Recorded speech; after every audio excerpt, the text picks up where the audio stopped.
네, 안녕하세요. 가슴만성센터 원장 하트러브입니다. 저번 시간에 이제 한 생각을 품는 수행, 좀 일심 수행과 한 생각을 내려놓는 수행, 즉 무심 수행에 대해서 말씀을 드렸는데, 그때 시간에 좀 부족했던 부분을 좀 더 말씀드릴까 합니다. 한 생각조차 내려놓는 수행은 그것은 이제 깨달음 수행이라고 그러죠. 우리의 본성, 그러니까 체와 용에서 체에 드는 거, 체에 해당되는 거. 이제 체라는 거는 이제 체와 용이 있는데, 용에 비해서 어떤 특징을 갖고 있느냐 하면 일체 작용이 없는 자리예요. 일체 작용이 끊어진 자리. 거꾸로 작용이 있는 자리는 그건 이제 용의 자리죠. 쓰임의 자리. 그래서 이 작용이 없는 자리에는 결국은 그 자리에 보면 이제 아상이 사라진다 이 말이에요. 아상도 없어요. 나라고 할 것이 없다 이 말이에요. 그래서 이제 무아의 개념으로 이제 들어가는 거예요. 우리 중생의 삶이라는 게 나라는 게 있고 이제 거기서부터 이제 삼라만상하고 이제 이렇게 이제 그 관계를 맺어가면서 이제 벌어지는 게 이제 우리의 삶인데, 없음을 깨달으면 거기에는 있음의 세계와는 반대죠. 아상도 없다는 거예요. 나라고 할 것도 없다. 그러면 거기에는 이제 나라고 할 게 없으니까 일체가 다 평등한 관계가 나오는 거예요. 그러니까 수평적 관계, 수직적 관계가 아니고, 그래서 불교에 보면 거기에는 신이 없어요. 신도 이제 못 깨달으면 중생이라고 그러는 거고, 깨달으면 이제 그것도 이제 그건 각자, 중생이냐 각자냐 이것만 따져요. 그런데 각자하고 중생도 차이가 없다는 거예요. 알고 보면 이미 다 깨달아 있기 때문에 본질적으로는. 자, 그런 세계를 여러분들이 이론적으로만 아는 게 아니고 가슴에서 드러내실 수가 있어야 돼요. 그 자리는 저 영혼의 방의 자리에 안으로 들어가면 그 무아, 즉 없음의 자리로 들어가는 거고요. 그 자리에서 밖으로 나오면 이제 삼라만상이 펼쳐지는 용의 자리, 있음의 자리, 작용의 자리로 나오는 거예요. 그럼 있음과 없음 사이에 뭐가 있느냐? 거기에 일심의 자리가 있는 거예요.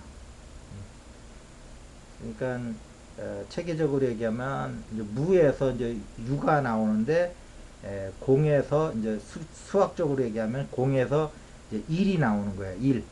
여기서 이제 공이라고 하면 0을 얘기하는 거죠. 숫자로 얘기하면 0. 0에서 일체 작용이 없는 자리죠. 0은 가능성만 갖고 있는 자리죠. 그것이 최초에 나오면 이제 1이 나오는 거예요. 그것이 일심의 자리예요.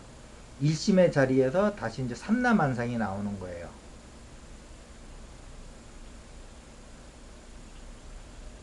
그래서 요것을 동양에서는 요것을 어떻게 얘기하냐면 공을 무국이라고 그래요.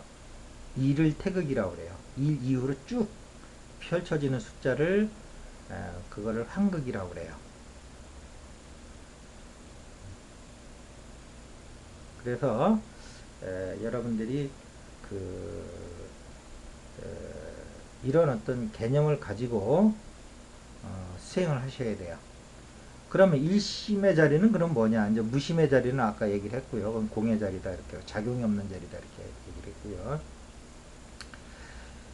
그런데 이제 그것이 이제 영혼의 자리에서 안으로 더 들어가면 공의 자리고, 영혼의 자리에서 나오면은 그 삼라만상이 펼쳐진 현생각가 나오는 거고, 공과 이 삼라만상의 자리 가운데는 일심의 자리, 그건 영혼의 방이 있다 이거죠. 영혼의 방에서 더 들어가면 공의 자리, 영혼의 자리에서 나오면 삼라만상, 영혼의 자리에 있으면 일의 자리, 이렇게 되는 거예요. 그러면 이제 우리는 그 영혼에서 나온 자리잖아요. 영혼의 방에서 삼라만상에 이제 있는 거고, 그것을 명상적으로 얘기하면 이제 번뇌망상 속에 있는 거죠. 번뇌망상에서 다시 이제 일의 자리로 들어가야 돼요. 모든 것이 펼쳐지는 자리, 삼라만상으로 펼쳐지는 자리, 그 하나의 자리, 그 자리로 들어가는데, 이 들어가는 과정을 명상에서는 뭐라고 그러냐? 이것을 진화라고 그러는 게 진화. 진화. 그러니까 물질에서 빛으로, 빛의 존재로 올라가야 되잖아요. 이것을 진화한다고 그러는 거예요.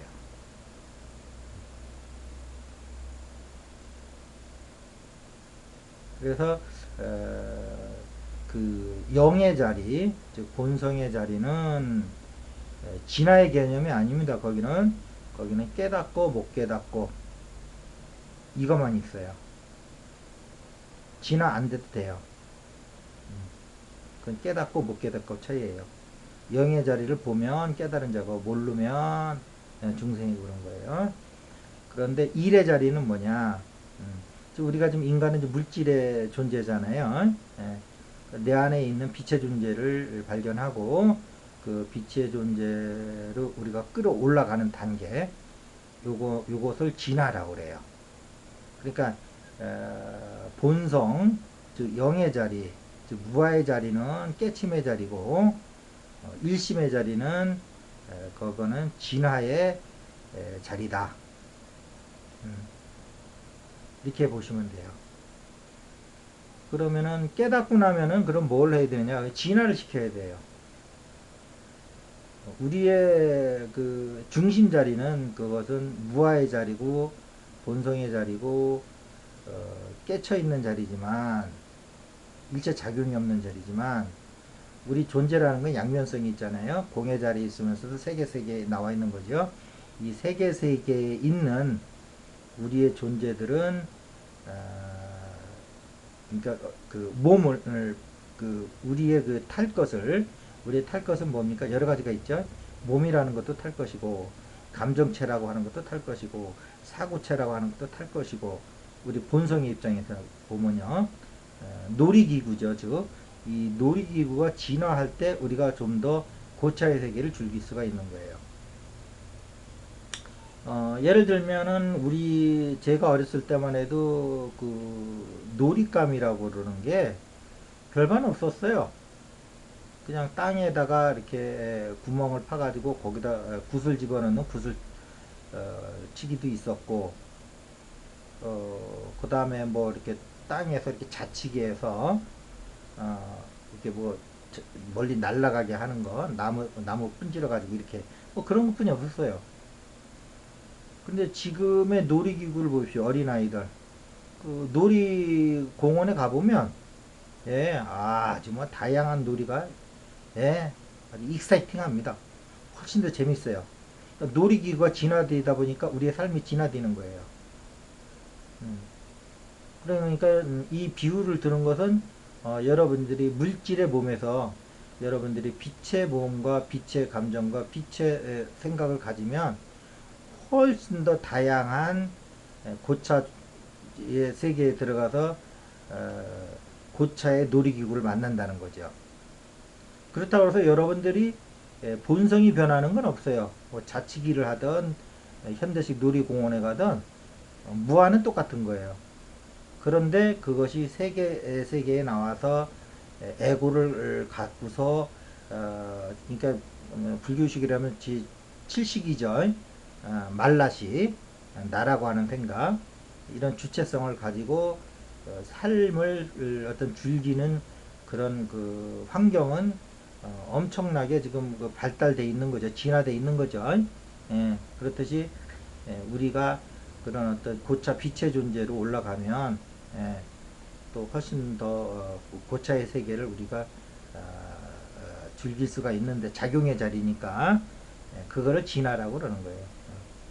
그리고 또 빛이 아닌 물질의 세계는 생멸을 하지 않습니까? 빛의 세계는 생멸이 없어요. 그래서 그 차원으로 얘기하면 그 물질의 세계가 예를 들어서 3차원이다. 즉 이원성 세계다. 라고 그러면 그 일심의 자리, 즉 영의 자리, 가슴 명상에서는 그게 이제 영혼의 방이라고 하는데 그 자리는 이론성의 방이에요. 그 다음에 본성의 자리는 차원이 없어요. 동시에 모든 차원을 다 갖고 있어요. 그렇지만 작용이 없어요, 그 자리는. 그러니까 우리는 그 중생이 왜 중생이냐면 작용을 통해서만 자기 존재를 확인하기 때문에 작용이 끊어진 자리를 볼 수가 없어요. 그래서 본 사람을 그것을 그걸 각자라고 그러는 거예요. 그 다음에 이원성 세계에서 일원성의 세계로 일심의 세계로 들어온 사람들을 성자라고 그러는 거고, 그 자리는 사랑의 자리예요. 일심의 자리는. 그래서 만약에 우리가 기독교 문화권에 태어났다 그러면 이제 성자만 얘기를 하겠죠. 일심의 자리죠. 그 하나님의 자리가 인격적 하나님이니까요. 작용도 하시고 그러잖아요, 그분이. 기독교 이제 성경책을 보면 일심의 자리예요. 물론 뭐 제가 봤을 때 그 구약 성서의 여호와는 그 신은 그때 인류가 이렇게 뭐 의식이 깨어나질 않았을 때니까 우리나라 민족이 알고 있는 그런 하나님의 개념으로서의 하나님은 아니에요. 이스라엘 민족이 생각하는 하나님이죠. 그러나 이제 예수가 들어오면서부터는 우리 한국 사람들이 갖고 있는 그런 정서적인 하나님과 많이 이제 비슷해 가요. 절대적 하나님, 존재계의 그 바탕이 되는 하나님, 이런 하나님으로 들어오죠. 그래서 그리고 또 뭐 우리가 또 순수한 불교 문화관에만 있다면은 성자보다는 이제 각자를 택하겠죠. 그 사람이 자기가 살아가는 세계와 그 환경에서의 그 시대의 문화를 넘어서지 못하거든요. 보통 사람들은. 그렇다고 그러면 뭐 그런 불교 문화권에 산다면은 이제 그 깨달음만 추구하겠죠. 근데 이제 우리나라의 그 어떤 그 종교적인 성향을 보면 불교도 들어와 있고 기독교도 들어와 있고 뭐 다 들어와 있잖아요, 우리나라가. 그래서 이것이 혼돈의 원인이 될 수 있지만 거꾸로 공부하는 사람 입장에서 자기 나름대로 잘 체계를 세워서 공부를 잘해서 이런 체계를 자기가 이렇게 맵을 딱 그릴 수 있으면 불교에서는 본성을 배우고 기독교에서는 이론성의 세계, 현상의 세계에서 작용이 있지만 이원성의 세계가 아니고 이론성으로서의 현상의 세계, 절대적인 세계까지 이렇게 두 개를 넘나들 수 있는 공부를 다 배울 수 있는 곳이 여기 대한민국이에요. 축복받은 자리죠. 수행자 입장에서 보면. 그래서 저번 시간에 말씀드렸던 그 한 생각을 품는 수행, 한 생각조차 내려놓는 그 수행이 대해서 실제 수행과 관련해서 어떤 체계를 갖고 있느냐에 대해서 이제 말씀을 드렸는데, 어쨌든 일심 수행은 세 가지가 있다. 우리의 물질의 몸과 감정체와 사고체를 그 빛의 세계로 끌어올리는 것.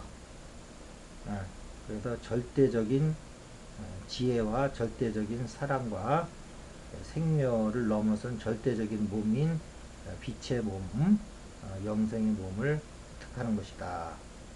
근데 이제 그 반대는 뭐예요? 그러면 생멸하는 육체의 몸과 이원성에서 그 애증, 사랑과 절대적 사랑이 아니죠, 여기서는.